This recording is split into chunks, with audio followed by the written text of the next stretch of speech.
Hello, beautiful soul family. Rebecca here. Welcome, welcome, welcome. So happy to be here with you today. Let's talk about how trauma blocks discernment and how we restore it. If you don't know me, my name is Rebecca, and I help coaches, therapists, and spiritual leaders heal trauma in their clients so that they can restore the body to the vessel of the spirit that it was intended to be, teaching them to regulate through Christ, sharpening discernment, and stepping into their life purpose. So we're going to talk today just about one piece of that puzzle. But if you're interested in learning more about healing your trauma or about restoring your relationship with Christ within or stepping into your purpose, make sure you like, subscribe, and stick around. Comment below. Let me know what phase of that journey you're in, because I would love to hear from you. If there's anything you need, comment and let me know what you need, and I'm happy to create content specific to that. So how does trauma block discernment? Well, the body is the vessel of the spirit, but the body also keeps the score. And so if you had a difficult childhood, a toxic relationship, you spent time in the military, or you're just caught up in the hustle and grind of the world today, you're essentially creating the same changes in your brain and body that you would see with someone who's experienced trauma. In fact, an individual who was in a toxic relationship for an extended period of time will demonstrate scar tissue on the brain similar to the way a veteran who fought on the front lines would. This is a powerful shift in our day and age where people are starting to understand the nervous system and dysregulation and how the body keeps the score. And so, because we are beautifully and wonderfully made, our body is a beautiful gift.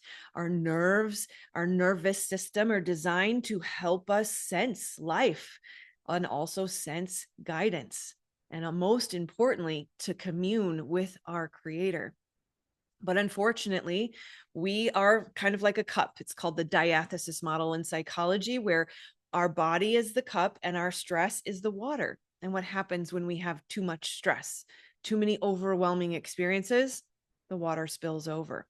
And when the body is so full of stress and trauma and overwhelm, it can't discern the voice of the Creator. You see, we are beautifully and wonderfully made for a purpose. We are told that God has a plan and a purpose for our life, a plan to prosper us, to give us a hope and a future, and not to harm us.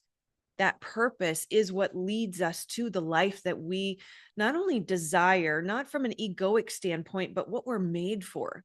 That innate design that is meant to guide you towards the gifts and the talents and the purpose that you were created for.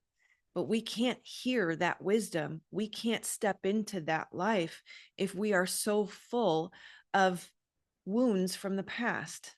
We have to learn to empty our cup. The body is the vessel of the spirit. The kingdom of heaven is within. And if we seek the kingdom first, all things will be added unto us. So everything that you are seeking was put there by the divine, by God, to help lead you and guide you towards the path that you were intended to walk, the life you were intended to live. But unfortunately, we often think that the voice of trauma is guidance. I remember when I was first trying to start my business, I left the corporate world, walked away from a six-figure career. I made the commitment, okay, God, I'm going to step into my purpose. And there's a lot of instruction out there. People will say, just follow your heart, or just do what feels right. Follow your joy, follow your bliss. And I expected that my purpose was just going to drop into my lap. And unfortunately, that wasn't the case. That the things that brought me joy were more like trauma responses, right? I didn't want to show up and be seen. I didn't want to go live. I didn't want to risk criticism and rejection and judgment and failure and possibly doing the wrong thing by accident and then suffering the pain of that. And so I was not following divine guidance. I was not following God's lead, because doing the things that I needed to do to step into my purpose were scary. My system was too overwhelmed to be able to tolerate. I would almost literally shake when I would try to create a video or go live. And that's because I had a lot of unhealed trauma. Those voices that I thought were telling me that doesn't bring you joy were actually voices saying that's too scary. We can't handle that. And so I learned through God's gift of trauma spotting how to release this from the body. I learned that I wasn't actually hearing divine guidance. I was hearing the voice of trauma. And so I had to learn how to release that from my body so that I could discern true divine guidance. And this is the beautiful gift of the work that I teach coaches, therapists, mentors, and healers how to do. So if you want to join and learn more about that, make sure you like and subscribe. But there's also a free link for a class, a training that I offer where you can learn how to do this work. And that's where I'll explain the specifics. I'll get into greater detail on those three aspects that I mentioned: healing your trauma, sharpening discernment, stepping into purpose. But most importantly, here today, let's continue down the path, the conversation around discernment. Our bodies are amazing, beautiful gifts. And all too often we separate from our body. We disassociate from our body because emotions and pain and sensations can be difficult. We don't want to feel them. So we distract, we numb out, we use coping mechanisms. And instead of being able to listen to the voice of the creator through the body, we get so pulled out that we get lost and confused and overwhelmed and bogged down. That is the opposite of discernment.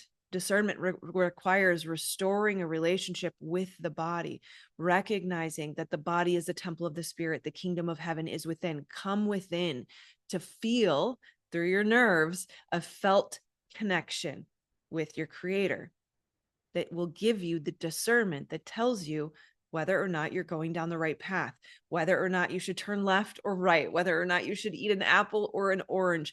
Every answer should be coming through your relationship with the creator, a felt sense in your body that will lead you into alignment with the life that your creator created you for.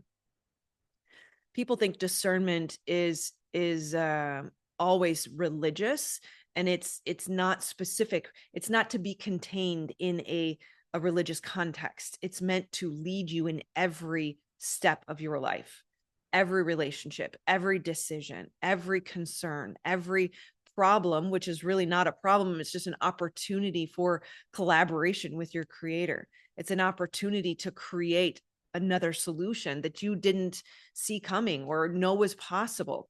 And that's the beautiful gift of this work, is God works in mysterious ways. Many times the resolution to a challenge or a problem is illogical. It is a winding road. It's dots connecting that you never could have seen coming together. I love supernatural solution because it's so fun. It's like, God, I never could have come up with that. You are so cool. Discernment is required to be able to find that and to receive that. Clarifying the vessel means working with the body somatically. If you've ever heard of the term somatic healing, it means somatic means of the body. Yes, technically, like yoga and breath work could be considered somatic, but they're not specifically targeting the root cause of the wounds that live in our body that cause the overwhelm, the overflowing cup. It's known as dysregulation. Essentially, we are creators made in the likeness of our creator, constantly creating all of the time. The problem is, if we don't realize that we are creating, we are recreating more of the same, more of the past. And if you have unhealed trauma, you're recreating more of the wounding that will mirror to you the wounds that live in your body, because God's trying to show you how to release it, how to get rid of it, how to let it, how to help it exit your body so that you can lower the water in the cup so that you're no longer overwhelmed, so that you can discern, so that you can hear God. We are creators creating all the time, and we are meant to co-create with our creator the purpose that God has for our life. But if we're not able to hear, we're going to get confused, and we're going to be self-reliant. We're going to lead from wounds and egos, and unfortunately build our life on quicksand, on a faulty foundation of trauma. And that is extraordinarily painful to unwind, because when we do this work, we realize that most of my characteristics or personality traits that I would have used to describe myself were actually trauma responses. So I have to undo all of that. I have to undo the victim mentality and the self-reliance. And unfortunately, relationships, people, places, and things that were decided by the wounds and chosen because they were a match to the wounded version of me. I have to unwind and undo all of that so that I can listen to the guidance and build the life that my creator created me for. So when we recognize we are a creator, we recognize that trauma is blocking our discernment and our purpose and our abundance and our peace, all the fruits of the spirit, blocking our, most importantly, our relationship with the Christ within, with the creator within. That leads us to the next step. That somatic healing piece is learning to release it from the body. The body literally holds energy, you could say emotion, stuck emotion, big emotion. So when you had that overwhelming experience, you had a moment of shock, a moment of pain, a moment of abandonment, a moment of wounding in whatever way it came to you, that it's kind of like a little ball of emotion or energy that literally is stuck in your physical body. And people think I have to heal through my brain. My brain is the problem. Well, shocker, come to find out, heal the body and the brain will follow. Right? There's something called the gut brain axis, right? There are neurons in your heart and in your gut. We literally have intelligence living in our body outside of what we would say is my personality, different parts of us that have different opinions, perspectives, needs, wants, desires. So we have to learn to work with the body. And again, if you want to join me for that free training, I'll teach you literally the step-by-step instructions on how to do this. But we have to work with the body. And when we do learn how to set the stage for the body to heal in a parasympathetic state, held in co-regulation and communion with someone loving like me or another coach, therapist, or healer, this is what I teach how to do, then the body can close that stress response, release that trauma from the body, and it's essentially lowering the water in your cup. The more capacity, or the less water you have in your cup, the more capacity you will have, the more bandwidth, the more ability you will have to pursue your dreams, to pursue your passions, to be able to hear God's guidance that will lead you down that path of purpose. And that's where things get beautiful. Yes, it takes a fair amount of time to heal that trauma and sharpen your discernment skill, if you will. It's like a muscle going to the gym, right? The more you listen, the more still you are, the more you can hear, the more you take the action, the more you start seeing, this is how God connected those dots, the more excited you get. And you're like, I can't wait to get out of bed and see what God's going to do today. Life is meant to be beautiful. When we say the Lord's Prayer, thy kingdom come, right? Thy will be done on earth as it is in heaven. We are intended to bring heaven here on earth. God works through human agency. God moves through us and brings things through, right? If we're too full, if we're too stuck in self-reliance and hyper independence or hyper vigilance, we can't receive that. We can't bring it through. We can't bring heaven down on earth, right? We get to live the fruits of the Spirit. Finally, the last piece that wants to be shared is stillness. We are told to be still and know that I am God. Exodus 14:14, when the Israelites were trying to exit Egypt but came up against the Red Sea, God said to them, I will fight for you. You need only be still. If you are in or helping people in that Exodus moment, exiting the life built on trauma, the life built on quicksand, helping them restore their relationship with Christ within so that they can step into their purpose, we must teach stillness. Now, stillness does not mean inaction. Stillness is a nervous system state. That parasympathetic state of healing, rest, digest, growth, and repair is what leads to the growth, right? The stepping into the life that God has for us. But it also requires the stillness in the system to be in that state of being so that we can receive and move through and discern. Otherwise, if we're in a sympathetic response because of unhealed trauma, fight, flight, fawn, freeze, hypervigilance, hyper independence, overgiving, people pleasing, self-sacrifice, the list goes on and on and on. Then we cannot discern. Then we will struggle. Then we will suffer. We will remain in Egypt. That feels complete. If you want to learn how to do this, make sure you join me for the free training below. Like, subscribe, please do share.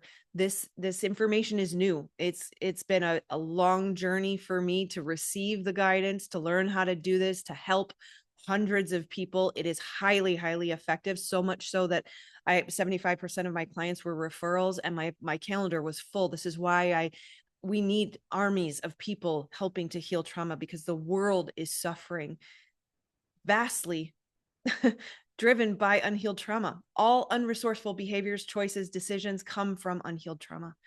So if you feel called to this work, make sure you join me for that free training. I love you so much. We are bringing about heaven on earth. Hang in there, and I'm sending you love. Okay, I'll see you on the next one. Okay, love you. Bye.